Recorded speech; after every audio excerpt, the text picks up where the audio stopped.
sabi nga natin in terms of certainty, term itself, potential, no, potential recoverable hydrocarbon reservoirs, and also this process, no, this well-lagging process, used also to determine rock properties and this optimization of our drilling and production operations. Uulitin ko din, hindi lang po ito ginagamit for the sake of exploration, but of course, up to the optimization of this hydrocarbon production. Okay. So up to present or at today, no, at present,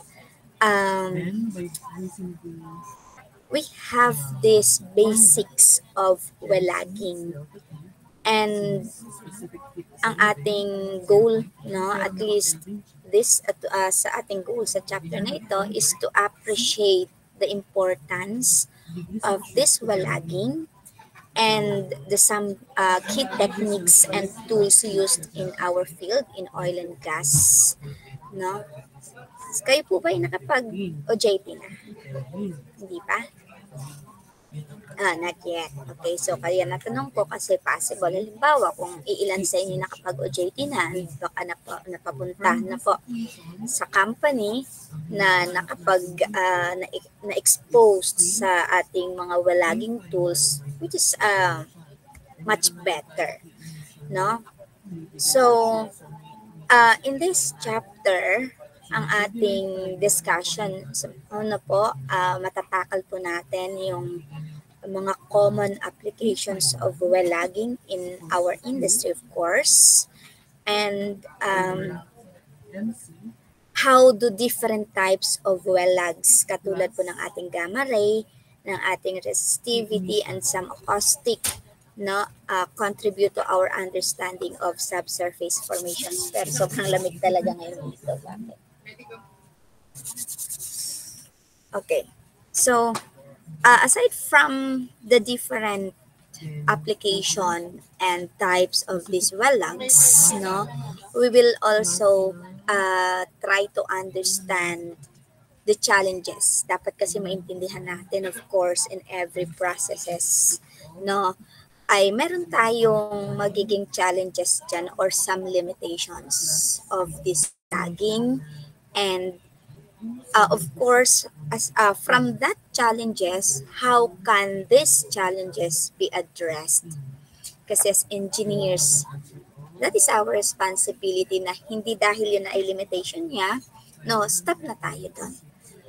Dapat kung ano man yung challenges na meron and some limitations, magagawa natin ang pamamaraan, no, para ma-achieve natin at makakuha tayo ng reliable data from that subsurface.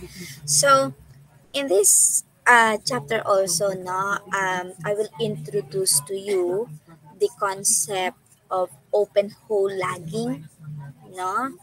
So, sa open hole, which is later on ating itidetalye yan, no, we have techniques na ginagamit po dyan sa open hole, meaning open hole, uncased yan.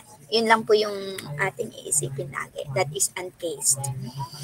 So, we are running our lagging tools sa ating mga sa ating subsurface without using sa casing. So, we have these two methods actually na ginagamit po sa ating open hole lagging. Andyan po yung ating wireline lagging at saka yung ating LWD or the lagging while drilling, no? So, in an open hole lagging, actually this is a crucial step in formation evaluation. Providing this valuable data that we need about that subsurface, about geology, no, and about that potential hydrocarbon reservoirs. Kasi during evaluation naman, formation evaluation, may part tayo na hindi pa natin, sabi nga natin, pinpoint kung yan ba ay reservoir na. That's why kinakailangan nating mag-gather ng information, no, para matukoy natin kung siya is potential hydrocarbon reservoir. Yun ang isang goal natin doon. May mga pagkakataon naman po na nagraran tayo or we do this well logging not for that purpose, no? Para in terms of monitoring our well bore, ginagawa din po natin or somehow after our well has been drilled. So, pwede rin identify na natin yung ating reservoir, no? But we want to understand more about that reservoir, pwede pa rin po natin silang gamitin. So again, na po, there are two primary methods of this open hole logging na po, nasa first slide pa lang po tayo, huwag kayong magtaka na ito po para mas maintindihan natin mamaya about that open hole. Kasi baka may ano kayo dyan, di ba naririnig nyo na yung MWD or the measuring while drilling, naririnig nyo na rin yung wireline or familiar na kayo sa term na wireline, logging, same as LWD. So we will try to differentiate these three para mas maging malinaw muna sa inyo bago tayo pumunta dun sa ating or in depth to discuss this topic in depth po. So uulitin ko po, we have these two primary methods of open hole logging. No? Ito po yung ating WL or the wireline logging and the LWD or the logging while drilling. So sa WL or the wireline logging, this method po involves lowering logging tools. Sa well logging tools pa rin ang ating gagamitin, lowering that logging tools into the well bore using wireline cable after, take note this term, after drilling. Yun po ang isa sa main difference ng ating wireline logging compare sa ating LWD. This wireline logging, naglo-lower po tayo or kinakandak natin ito after our well has been drilled. Tapos na po natin ang drilling. That's why gagamit na tayo dito ng wireline cable para, sabi nga natin, without that drill string, still we can conduct that logging. Naiintindihan po? That is wireline logging. In logging while drilling, or this LWD, itong methods naman pong ito, ay combination of using that drill string and your logging tools. Meaning po, because of this integration ng logging tools and drill string, meaning, pag siya ay gumagamit tayo ng drill string, pag tayo pa ay nagdi-drill, kasama dun yung ating logging tools. Kakabit, nandun siya nakakabit sa drill string. Ano po ba yung drill string natin? Siyempre may drill bit tayo, drill collar, drill pipe. Yan po yung nagko-connect sa ating subsurface to the surface. That is the drill string natin. Kung ilan man yan kahaba, kabilang po yan ng ating drill pipe sa drill string. Andun po yun, yung logging tools natin, nakakabit sa drill string natin tinatawag. And these methods, allowing us for a real-time data acquisition while drilling. Ay ma'am, ano naman po kayang MWD? Sabi niyo, MWD is measuring while drilling. Later on pa, unahin muna natin, the wireline logging and LWD, ang key difference lang ng dalawang ito, yung tinatawag nating timing.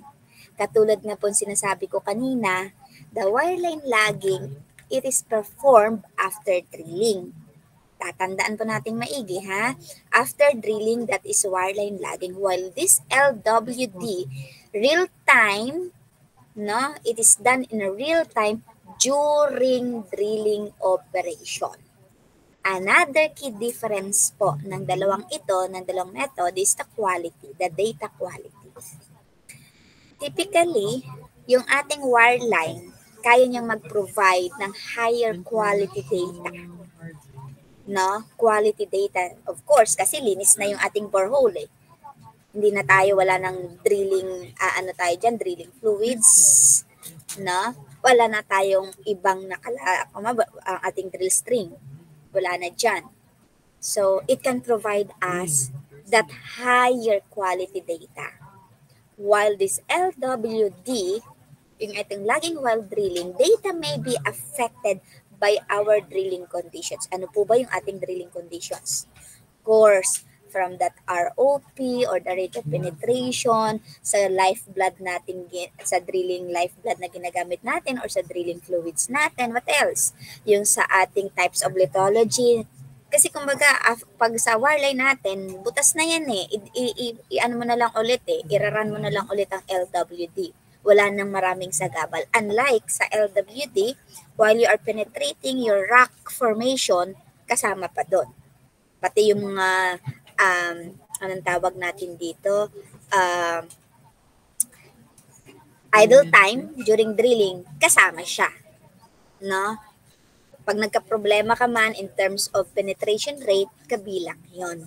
No? So, yun yung isa sa nagiging, ano natin dito, yung in terms of data quality, yung difference ng ating wireline lagging versus sa ating LWD. Same as the cost and efficiency. Sa LWD, no, can reduce cost since niraranan natin siya during drilling operations. And no, it reduces cost by providing that easier insights. Sabi ko nga, nagdi-drill ka pa lang, may data ka na. No? So, during the time, you can optimize your drilling operations. Kumbaga, dalawa agad ang napoprovide sa iyo. It can provide insights for that optimization of your drilling operation while giving that data, providing that data about your subsurface for your reservoir characterization, fluid characterization later on, or sabi nga natin, during your formation evaluation. So, another key difference ng dalawang ito is kung kailan natin sila pwedeng gamitin. When to use each method. Saan ba ang mas applicable or sabi nga natin practical, no, sa ganitong pagkakataon or scenario. So, in our wireline lagging, nasusundan po ako. Hindi naman mabilis. Okay. In wireline drilling, lagging rather, in wireline lagging or the WL natin, this is more suitable for a detailed formation evaluation, lalo na po pag tayo ay merong complex reservoir or yung tinatawag natin na heterogeneous reservoir at ang kinakailangan natin is high resolution data is required. Kasi nagmamatter po yung resolution ng ating data na makukuha, no? Lalo na pag gagamitin natin yan sa modeling. While yung ating LWD, this is ideal for real-time decision making. Katulad ng sa geosteering natin, ano pa ba yung mga real-time decision making during optimization ng drilling operation mo. Halimbawa, may troublesome zone ka, automatic you can address na po kung ano man yung mga drilling problem na nag-occur during the time.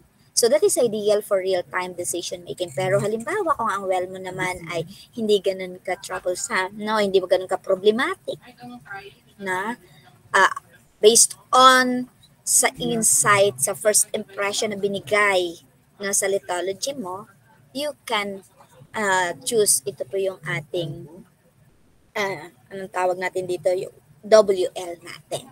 So, but of course, parehas po na method ay merong advantages and limitations, no?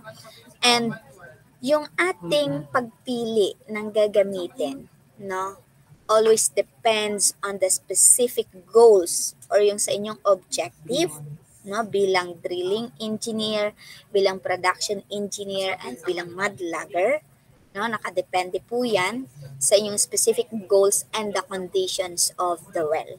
Dapat nagme-meet yun lagi in between.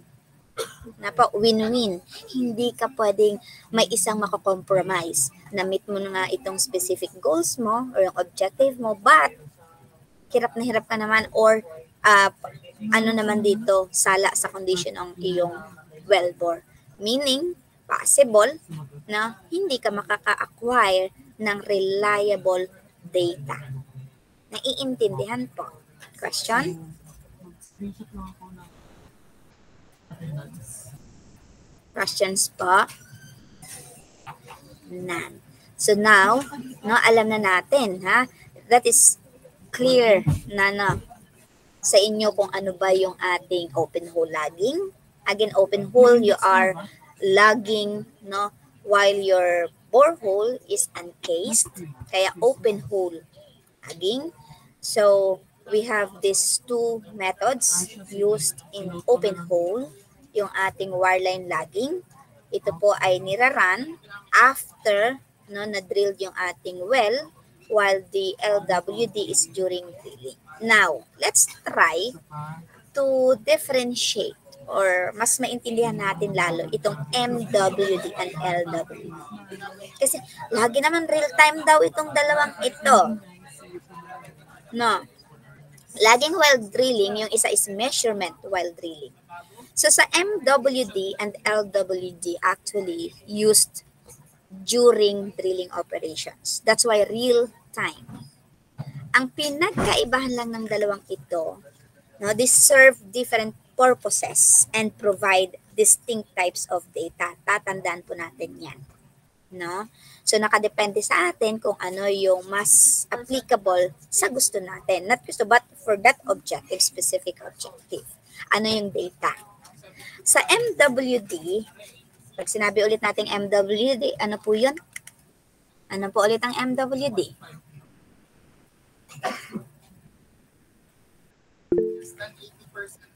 Yes, Villanueva. Measurement while drilling po. Drilling. While the LWD is?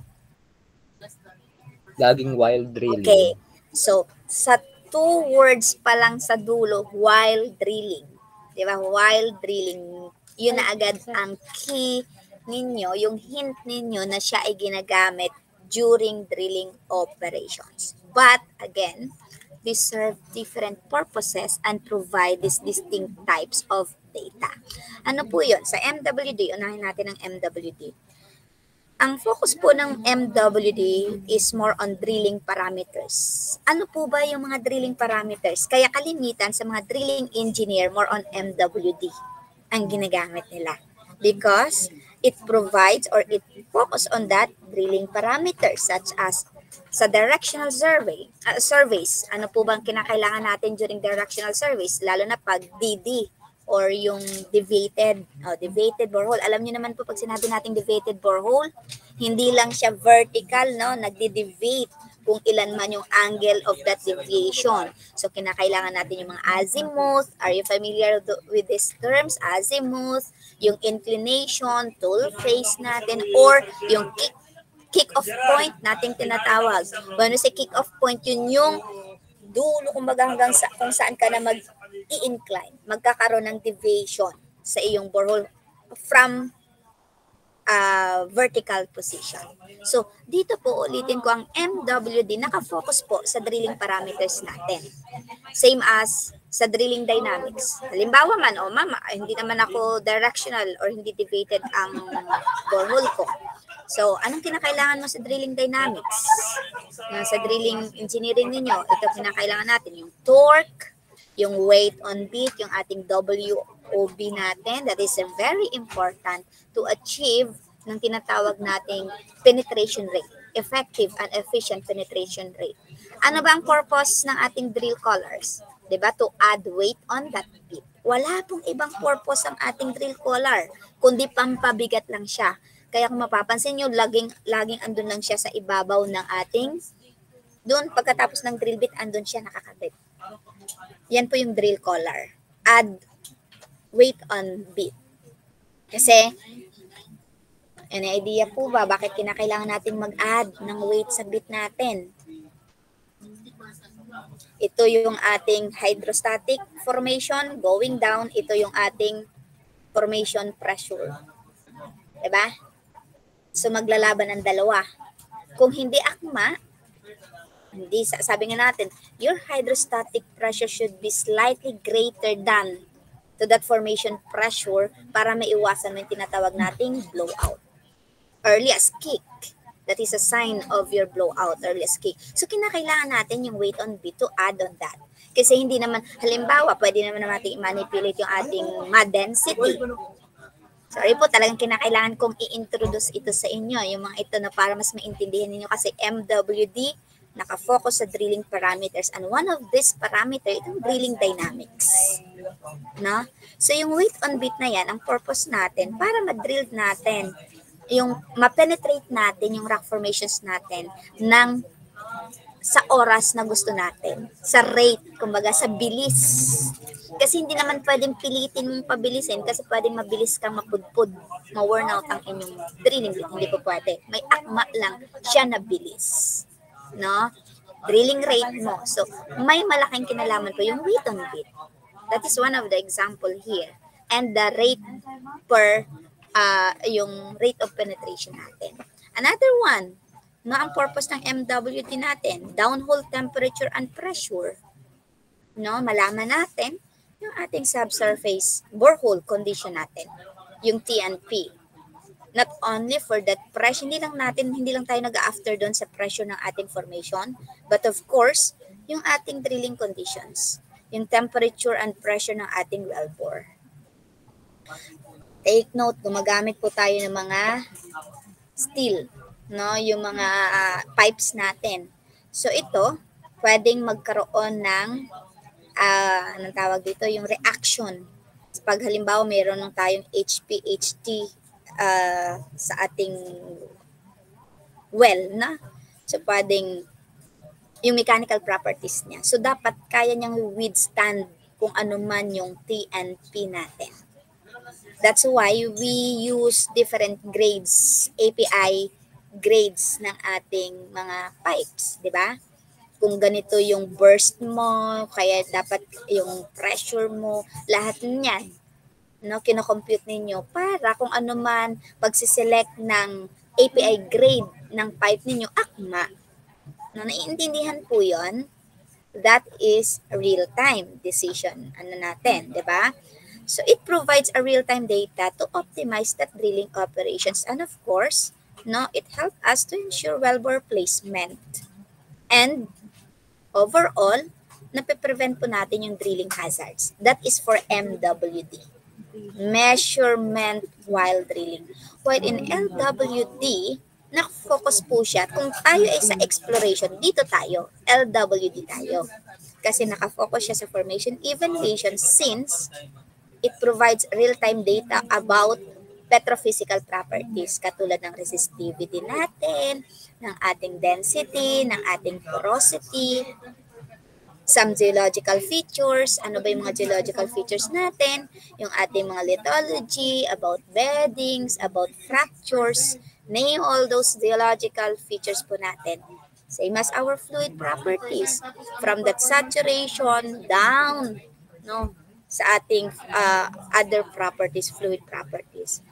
So meaning, by providing this formation evaluation data, set of data in real time, no, kaya po nating ma-optimize yung well placement natin. Kaya natin ma-identify yung ating hydrocarbon zones. Of course, yung pay zone natin na tinatawag. Bakit siya sinabing pay zone? At that specific location yan, siya pag i-produce mo dyan, magkaka-profit ka. That is the pay zone. That's why, ma-identify mo sa iyong location yung ating pay zone or that potential hydrocarbon zones. And itong lagi kong binabanggit sa inyo, make an informed decisions about the completion and production. Malinaw po ang pagkaiba ng ating LWD and MWD. Okay ha. Tsaka wag ding wireline. Na wireline after drilling.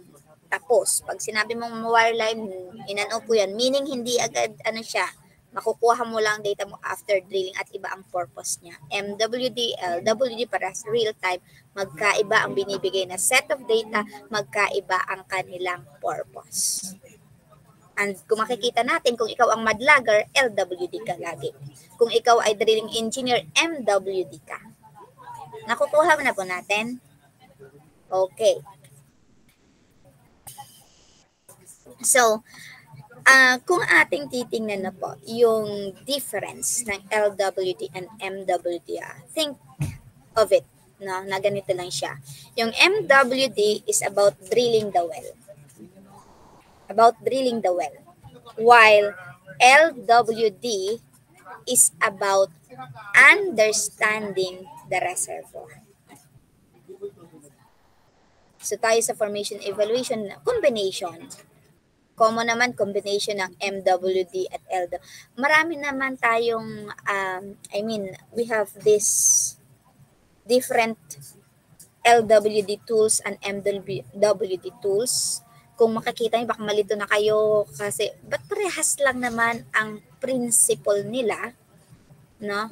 But sabi ko nga, yung focus ng set of data, sorry, ng set of data. Tatandaan natin, MWD about drilling the well. Kasi ang binibigay po niya is about drilling parameters. Yun ang focus niya. While LWD is about understanding the reservoir.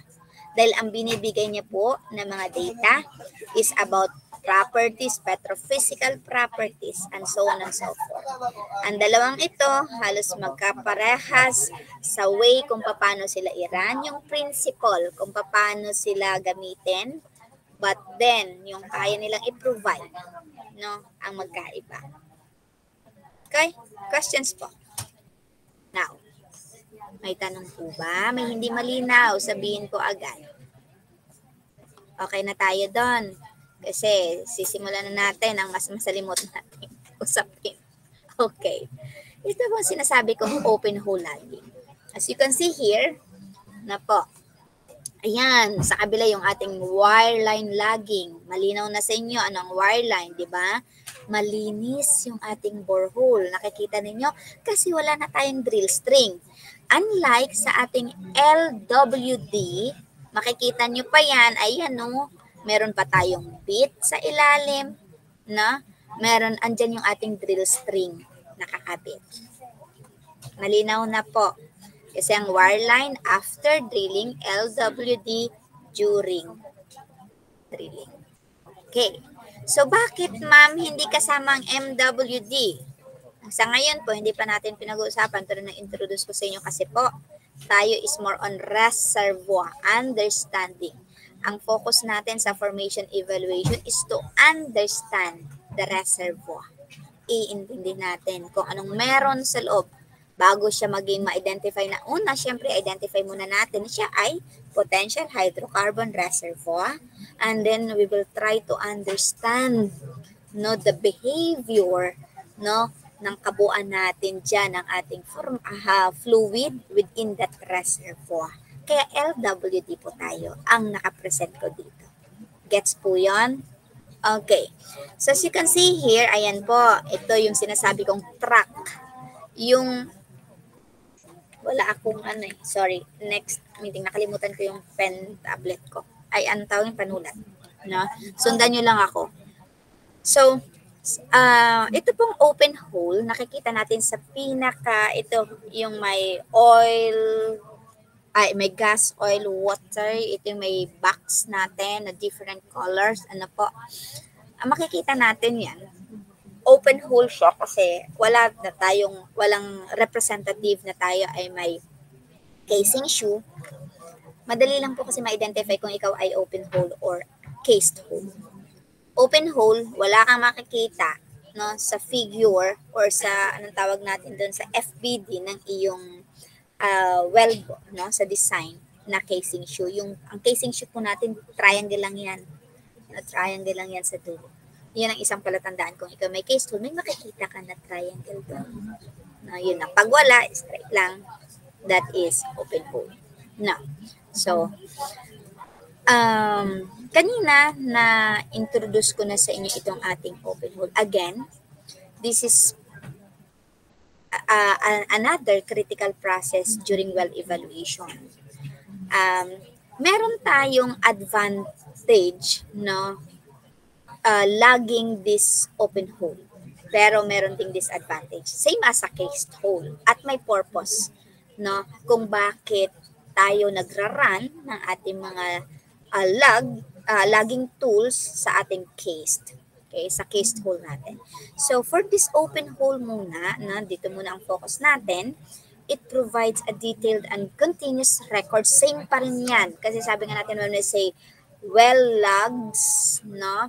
Yan po yung set of data, no? About that continuous records about that subsurface. So this type of logs, again, help us to determine their key reservoir characteristics. Ano ulit yung mga key reservoir characteristics natin na yon?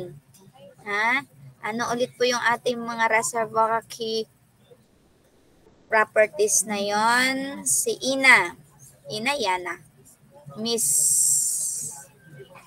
ano ito? Yana, Balmes, Miss Balmes. Hindi nga to pronounce your first name. Hirapan tuloy akong tawagin ka. Yana po. Yana. How about the second, yung pangalawa mo? Second name. May po. May. Okay. Now I know. Panibagong ano, no? Okay. Ano nga po ulit yung ating mga key reservoir characteristics? Anong ulit ako? Name? Kasi ito daw yung ating porosity, permeability. Okay. Porosity, ano pa? Permeability. What else? Fluid saturation. Okay. And, halimbawa, lithology, no? So, lahat ng binanggit ni May, ni Yana, are crucial for understanding about that subsurface environment or about that reservoir, no? So, again, when we say open hole logging, no, thank you, Yana. This refers to that acquisition of well data in a wellbore, of course, no, that has not yet been cased. Yun at yun lang po yun. When we say has not yet been cased, no protective steel casing has been placed in the wellbore. May purpose po kasi yan kung bakit naka-open hole lang tayo. May purpose din kung bakit kinakailangan nating i-cased. Na? So, ulitin ko po, this type of logging refers to that acquisition of well data in a wellbore that has not yet been cased. No protective. Take note sa term na ginagamit ko po na binibitawan. Protective steel casing. Doon pa lang na may idea na kayo kung ano yung purpose ng casing. That is for protection. Na later on, pag tayo pinag-usapan na natin is the cased hole. So, during this process na po, of course, gagamit tayo nito ng mga set of specialized sensors. Lahat po yan, sensors na ang ginagamit natin. Na i-deploy natin yan sa ating well, sa wellbore po natin, para ma-measure niya yung ating mga formation properties, katulad ng mga binanggit nga ni Yana kanina. And lahat po ng mga properties na yon, ng mga parameters na yon, yun yung makakapagbigay sa atin no, ng informed decision making, no po, about sa quality ng ating rock, kung ano ba yung fluid present nandyan sa ating formation and other information that that is valuable enough for us during formation evaluation. Nabanggit ko na kanina, meron tayong dalawang techniques, no, sa open hole, yung ating LWD and yung ating wireline logging. So hindi ko na sa procedure, no, sa ating wireline, once nag-stop na po yan yung ating drilling, ang gagawin dyan, magkakaroon tayo ng tripping out. Ano ba ang tripping out? You have your, ano na, di ba? So, tatanggalin lahat, hugutin natin, removing all those drill pipes. Yung connections natin, magbe-break out tayo dun. Break out those connections, tatanggalin natin, and i-remove natin yan lahat. of course, tatanggalin natin kung ikaw ang depth mo is up to 20,000 feet. How many connections na meron tayo, ilang pirasong pipes. Let's say, ang normal range ng ating pipe is 30. Diba? 30 feet per, ano natin yan.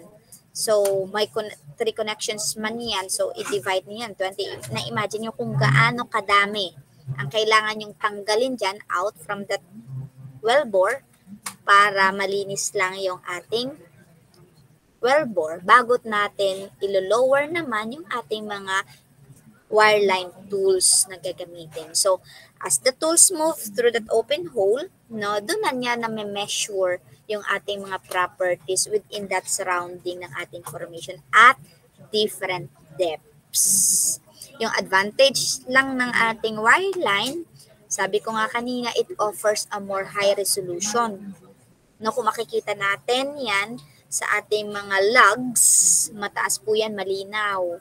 No, makikita natin yung resolution ng ating data, yung scale niya, hindi mo na kailangan gumamit ng marami pang scale para maging malinaw sa'yo. So, and of course, it offers also a wide variety of measurements from resistivity. Pwede kang pumili kung anong tools ang pwede mong gamitin. Resistivity ba yan, acoustic, or yung sonic tool mo, gamma ray, neutron. No, from your resistivity logs to porosity logs to gamma ray logs, nakadepende kung ano gusto mong gamitin dyan. Naka-based sa pangangailangan mo. Additionally, no po, more sophisticated sensors pwede natin gamitin in this kind of hole, no, or condition of our wellbore, open hole, due to the larger size of the tools, no, kasi kumbaga wala ka pa, hindi initially kung ano yung initial na dinaanan talaga ng pit mo, wala ka pang na-set dyan na case, hindi sumikip. Normal ano pa rin siya, original, kumbaga original size. So, mas malaki na po yung surrounding ng information na pwede mong ma-measure in terms of wellbore size and yung tools natin na makapag-perform po tayo.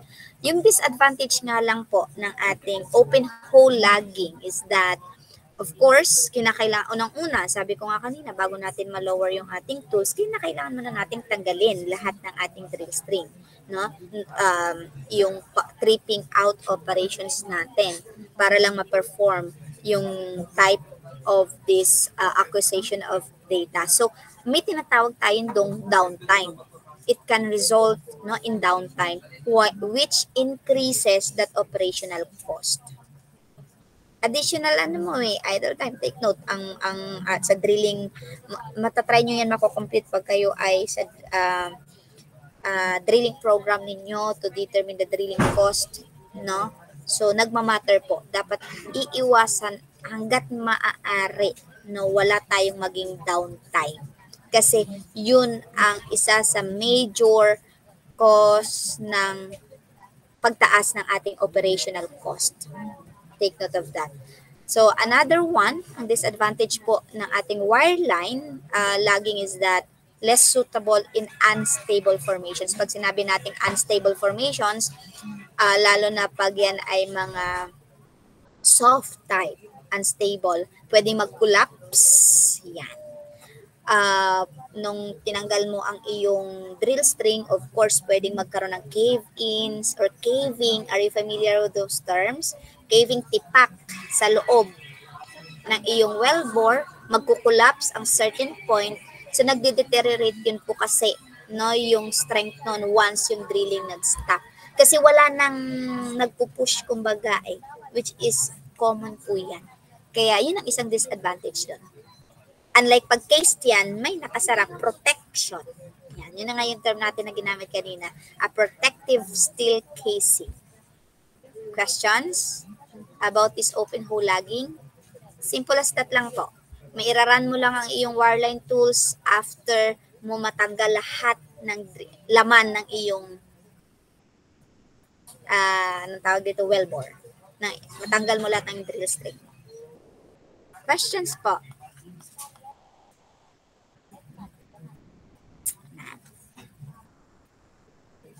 Wala po? Malinaw yon?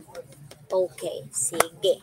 So, Sa LWD naman po, as another technique na pwede nating gamitin, dito pa lang sa dinidiscuss ko, meaning ang ating MWD, common, niraran siya sa mga cased hole natin. Kasi dito sabi ko nga sa open hole, we have two methods lang po, LWD and this wire line. Okay? So, sa ating LWD, ito po yung kapalit or pwedeng ipalit doon sa wireline. That this is an alternative method, and it occurs in real time while the well is being drilled, of course, kasi laging while drilling. So sa method na to, same lang din sa wireline, laging natin kanina used sensors.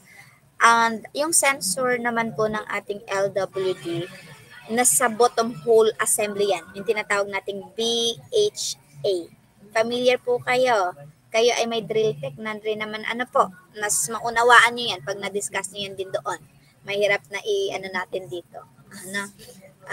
Magiging mas masalimot sa inyo. So, yan po, basta tatandaan natin, yung sensors natin sa LWD, doon po naka-attach yan, no, sa ating bottom hole assembly, sa ating BHA, no, usually within that drill bit or just above that drill bit. Kaya ang tawag ng bottom hole assembly, yung nakakabit sa pinakadulo ng iyong drill string. That is the BHA. Assembly, marami kasi yan, gagamit, maraming accessories kang ginagamit. Kaya ang tawag dyan is bottom hole assembly. Ulitin ko, mga sensor niyan nakalagay po doon sa above or within that drill bit. So yun yung sensor na yun yung magre-record ng ating formation data while nagpe-penetrate yung ating bit sa ating mga rock formation. So providing real time natin, doon mismo siya. Imagine habang nagpe-penetrate, kina-crush or directly cutting, yung kung ano man yung cutting mechanism ng ating bit, crushing or directly cutting that rock formation, real time pa rin po ang information na pinoprovide niya sa atin.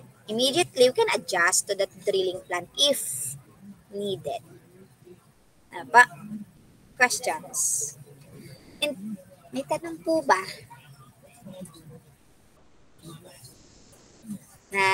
Okay.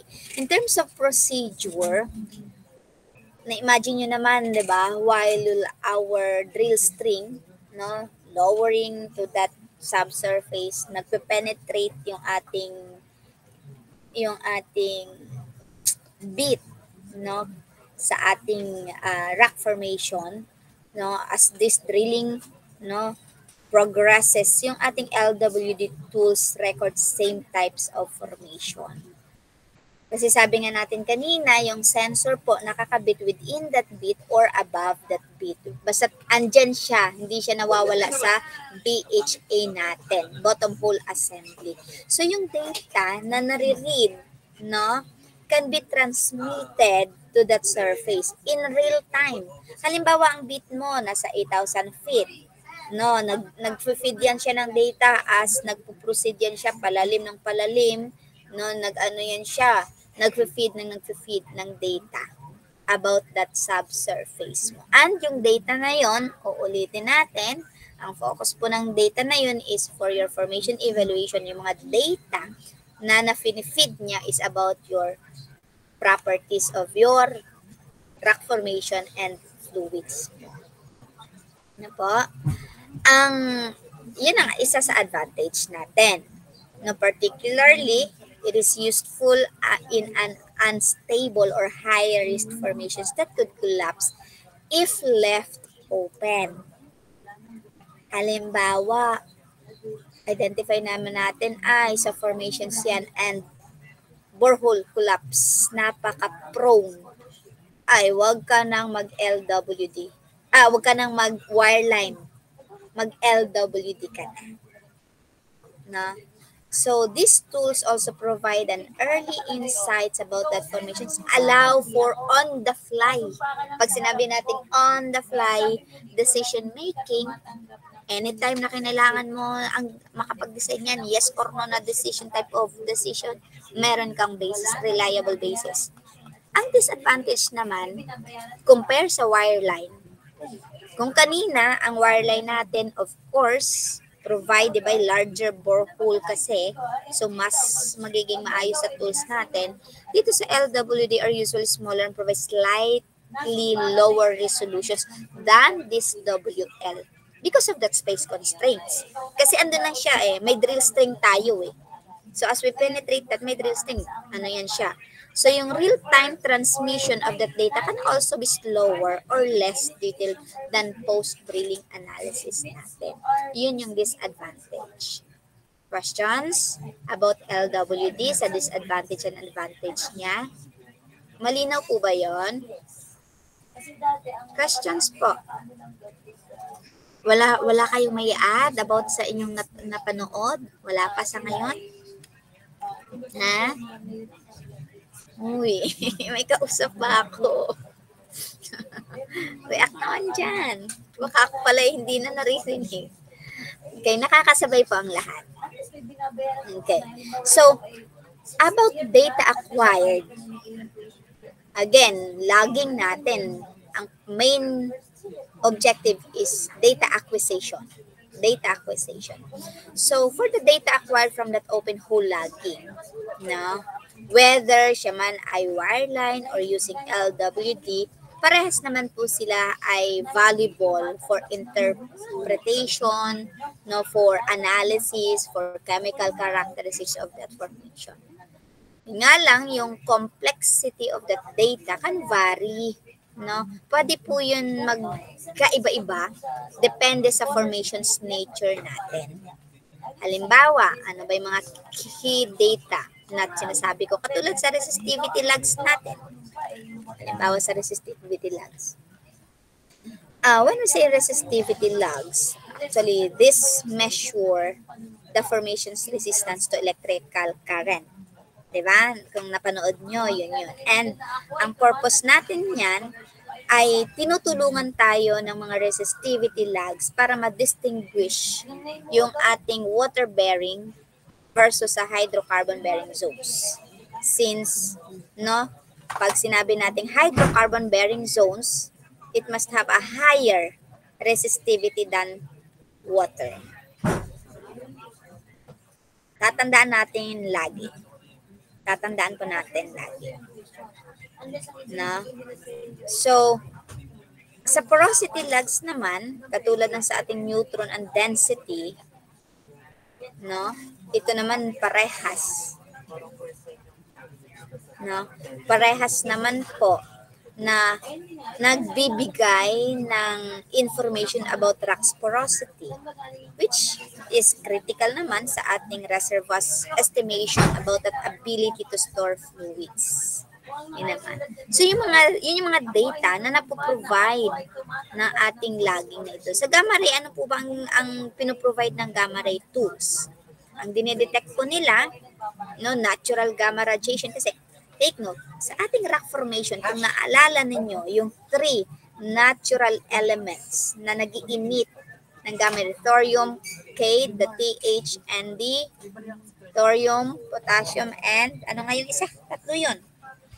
The 3, ano natin, no? So, we can use this natural gamma radiation emitted by the certain minerals sa ating mga rock formations. And through that, no, it helped us to identify the rock type natin.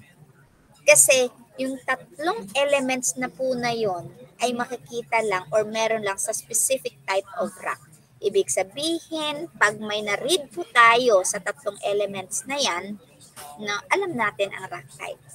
Pag wala tayong na-read dyan, ibig sabihin those are not reservoir rock.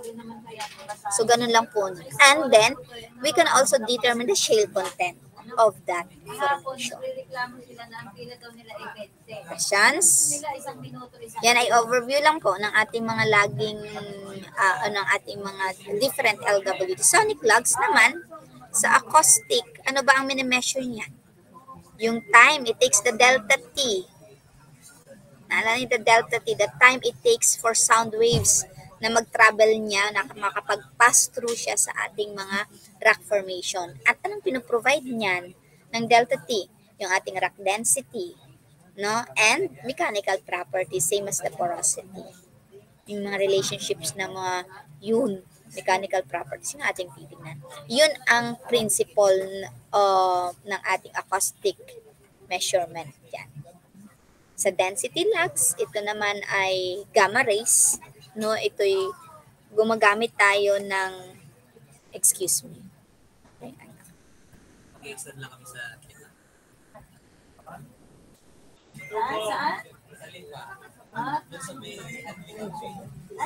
Sobrang lagnat kasi ang aking panganay.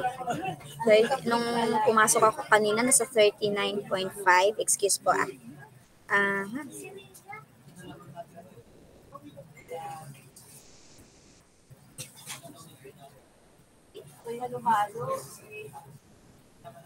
Ito monitor ng kanya body temperature.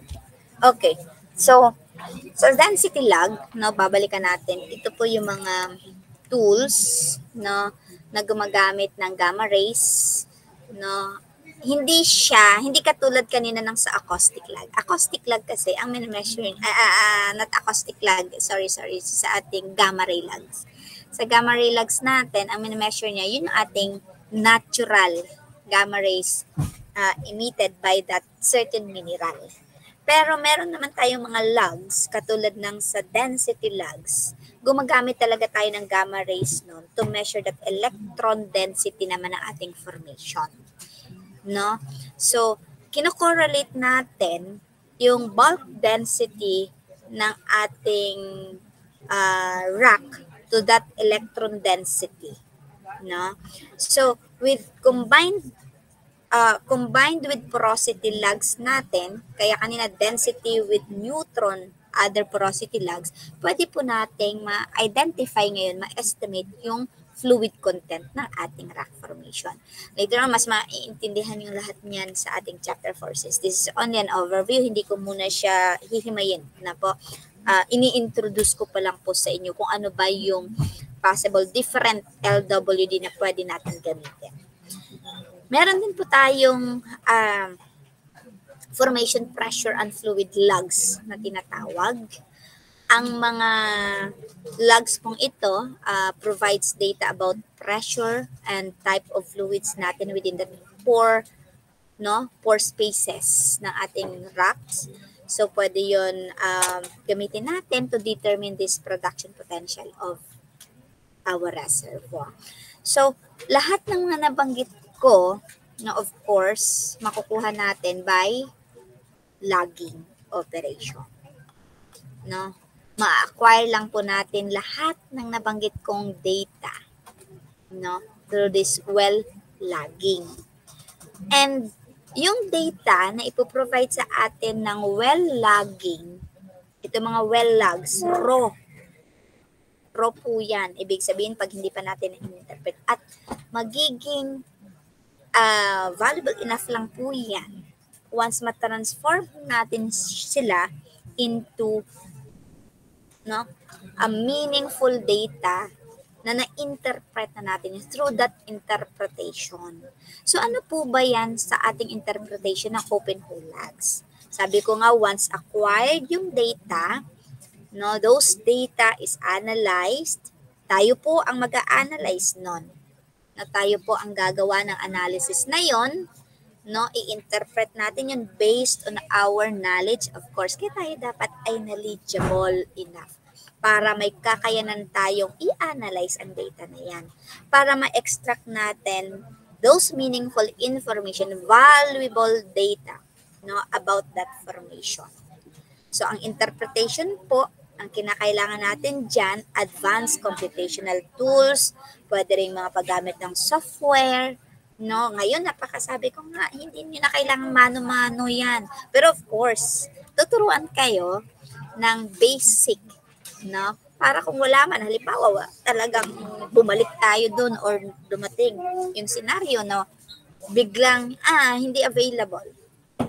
Kayo na nandyan sa site are capable enough. So, ito, sabi ko nga, we can use different tools, softwares, computational tools, yung mga ML natin, to handle this complex multiple data sets natin. So, yung primary goals po natin dito, is log interpretation, to interpret that log. Ano po ba yung goal natin? Bakit natin kailangan silang i-interpret? Sabi ko nga kanina, from the raw data, this acquired data, gagawin natin siya, ita-transform natin siya sa kapaki-pakinabang na set of data, by identifying hydrocarbon zones. Dapat ma-identify natin. Saan po ba dyan yung aking hydrocarbon zones? Saan po ba dyan yung aking phase zones? What specific depth? So, para sa pag ginamit na yan, once that data is interpreted already, pagtingin mo pa lang, ito pala ang aking zones. Ang aking producing zone nandito dapat siya. So, by identifying that hydrocarbon zones, sa paanong pamamaraan, analysis of the resistivity and porosity logs. Yan ang isa sa kinakailangan natin para ma-identify natin ang ating hydrocarbon zones. Geologists or the engineers can distinguish these hydrocarbon bearings from water-bearing formations.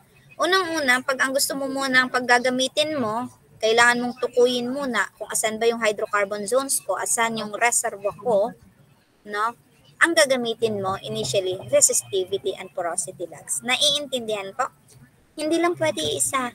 Okay, resistivity. Pwede na pala, kasi by using that resistivity logs, pwede na nating ma-identify, ma-differentiate kung saan ang hydrocarbon bearing formations at water bearing.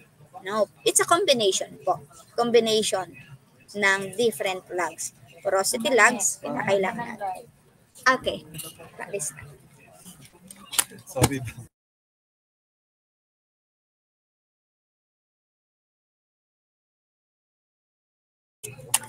Break time po muna.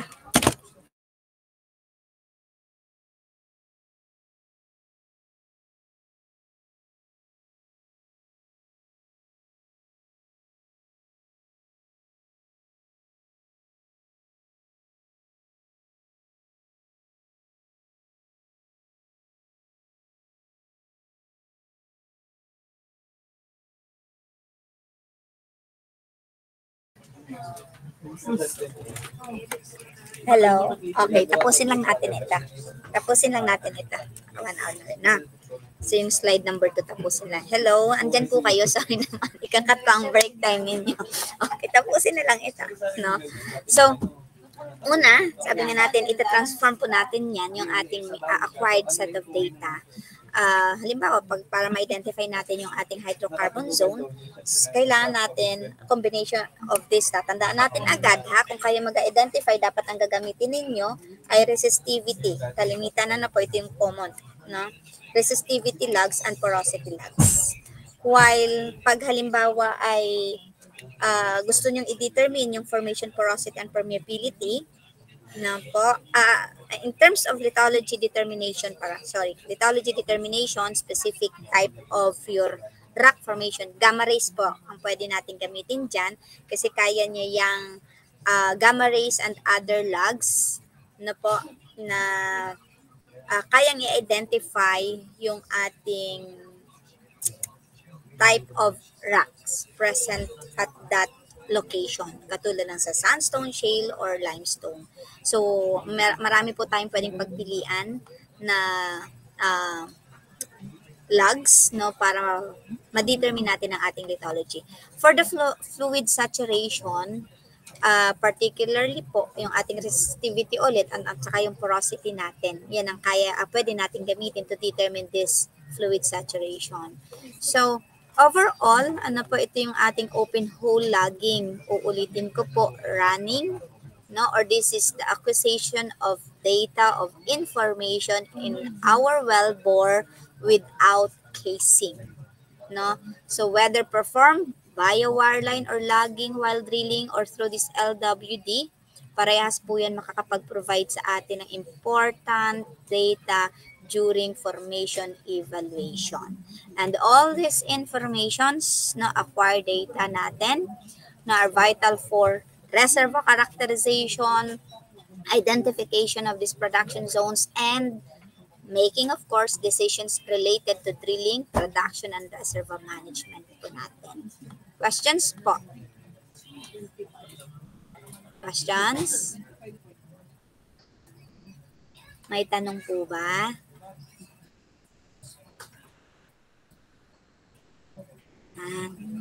Okay, sige, so much for today muna tayo. Wow! Meron pa tayong oras na natitira. Kindly sa hindi pa po nakakatapos, panoorin yung aking uploaded videos. Pasuyo-suyo naman para mas, sabi ko nga, ay maintindihan ninyong mainam kung anong aking mga pinagsasabi during our discussion. Again, ano po tayo dito? Mabilisan. Kasi marami tayong kinakailangang pag-usapan, kinakailangang ma-discuss. Hindi tayo pwede dito yung facing ninyo yung aking susundin. Dapat kayo yung sasabay ko sa akin. Pero kung meron talagang tanong, clarifications, huwag mahihiya. No? Maging open po lagi tayo. Questions po? Kung wala, okay, so read and study. Andyan naman po yung dalawang references natin. Andyan din yung PowerPoint. Uploaded na po lahat ng kinakailangan ninyo. Ang kinakailangan nyo lang ay sipag na mag-aral. Na po. Okay. You may leave now po sa ating meet. See you next meeting. Thank you. Thank you po, ma'am. Thank you po. Thank you po, ma'am. Thank you po, ma'am. Thank you po, ma'am.